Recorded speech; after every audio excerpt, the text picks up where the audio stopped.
Coucou les filles, je vous retrouve aujourd'hui pour vous montrer comment je prépare et comment j'applique mon bain d'huile, donc toutes les semaines ou plutôt en ce moment tous les 15 jours. Donc en ce moment j'aime bien utiliser du beurre de karité, donc comme celui-ci qui vient de la boutique Aromazone, et de l'huile d'olive tout simplement, donc c'est de l'huile d'olive de cuisine qui dans mon cas est bio et qui vient de mon supermarché local. Donc nous sommes dans ma cuisine et j'ai déjà commencé à faire chauffer de l'eau pour pouvoir faire fondre mon beurre de karité au bain-marie. Donc je prends une cuillère à café et je prépare un peu de beurre de karité que je mets dans un plat spécial pour le bain-marie. Euh, je ne pèse pas, donc je peux pas vous dire combien j'en mets, je peux juste vous montrer, voilà, j'en mets ça. En gros, je dirais que ça fait une bonne cuillère à café. Donc je mets mon beurre de karité à fondre donc au bain-marie. Là j'ai décidé de ne pas accélérer la vidéo pour que vous voyez qu'en fait c'est vraiment rapide, ça prend moins d'une minute. Donc je mélange et je laisse fondre. Donc comme vous voyez, le beurre de karité, comme le beurre de cacao par exemple, c'est une matière solide qui sous la chaleur va devenir une huile. Donc ça va fondre et on va pouvoir le mélanger à notre huile d'olive. Donc, en ce moment, j'aime bien utiliser donc, le beurre de karité et l'huile d'olive, mais vous pouvez très bien utiliser autre chose. Enfin, ça m'est déjà arrivé dans le passé d'utiliser d'autres choses, comme par exemple l'huile de coco, l'huile de brocoli, qui est très bien pour la brillance, mais moi j'aime pas trop l'odeur, mais c'est vrai que c'est très efficace. L'huile d'avocat également, qui est très bonne pour les cheveux, donc n'hésitez pas à composer et à adapter la recette à votre type de cheveux. Donc voilà à quoi ça ressemble une fois fondu, donc vous voyez c'est très rapide et c'est très liquide. Donc maintenant j'ai préparé ma petite mixture, donc je vais faire deux mélanges. Un à droite qui va me servir pour mes racines, où en fait ce n'est pas un mélange, je vais utiliser simplement de l'huile d'olive. Et un autre à gauche où je vais mélanger huile d'olive et beurre de karité, qui me servira pour mes longueurs et pointes. Donc oui, faites attention avec le beurre de karité, on a tendance à avoir, enfin c'est un peu à la mode, il y en a partout, mais le beurre de karité c'est un beurre qui est très très gras et très nourrissant. Donc si vous n'avez pas les cheveux secs, n'utilisez pas le beurre de karité. Moi dans mon cas, je n'ai pas les cheveux secs, j'ai les cheveux normaux, par contre j'ai les cheveux très longs qui ont besoin d'être nourris sur les pointes, donc c'est pour ça que j'utilise le beurre de karité sur mes longueurs et mes pointes, et pas pur, je le mélange avec de l'huile d'olive. Donc n'hésitez pas à adapter à votre type de cheveux et utiliser les bonnes huiles en fonction de votre type de cheveux. Nous sommes maintenant dans ma salle de bain et je vais venir appliquer mon bain d'huile sur cheveux secs et démêlés.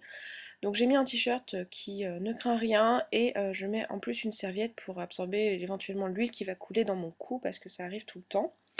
Et je commence avec l'huile d'olive pure que je vais venir appliquer sur mes racines. Donc ce que je fais tout simplement c'est que je trempe mes doigts dans l'huile d'olive et je viens brosser en quelque sorte mes cheveux avec l'huile. Comme ça je dépose l'huile sur mes racines et le début de mes longueurs.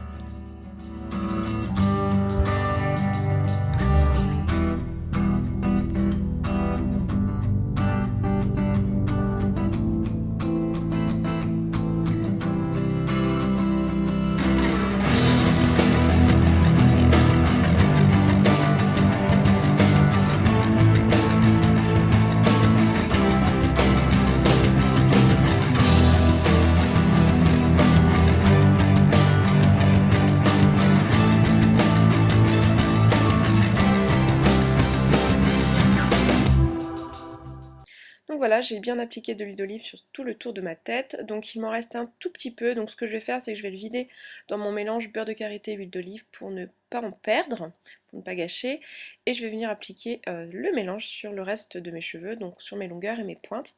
Donc pour ça je me complique pas la vie, je prends ma masse de cheveux comme ça, je la mets en boule, et je vais venir le tremper directement dans le bol, et pour venir bien absorber toute l'huile qu'il y a dans le bol, donc bien trempé pour que mes cheveux soient bien imbibés du mélange. Donc comme vous l'avez vu pour les quantités, je fais vraiment à l'œil. Maintenant j'ai bien dans l'œil la quantité d'huile qu'il me faut pour faire l'ensemble de mes cheveux. Donc je vous conseille de faire la même chose, c'est-à-dire de faire des tests et de voir combien il vous en faut. Vous pouvez vous inspirer des quantités que je mets, mais faites attention, j'ai les cheveux vraiment très longs, donc vous aurez peut-être besoin d'un peu moins d'huile que moi. Donc voilà, maintenant ce que je fais, c'est que je vais juste venir attacher mes cheveux comme je peux, donc avec une pince, et je vais laisser poser pendant plusieurs heures. Donc voilà, je le laisse poser en général 2-3 heures. Il est rare que je le laisse moins d'une heure, mais c'est juste parce que c'est le week-end et que j'ai le temps. Mais je pense que si vous le laissez 20 minutes, c'est déjà bien, si vous n'avez pas le temps de le laisser aussi longtemps que moi. Donc ce que je fais, c'est que j'enlève simplement la pince et je vais venir me laver les cheveux 2 fois pour enlever bien tout l'excédent d'huile. Donc comme vous voyez, le beurre de karité a resolidifié à la température ambiante, donc ça me fait une texture un peu solide dans mes cheveux qui m'amuse beaucoup. Donc voilà, c'est terminé, c'est aussi simple que ça. J'espère que cette vidéo vous aura plu et vous sera utile. Je vous fais des gros bisous et je vous dis à très bientôt. Et en attendant, prenez soin de vous les filles.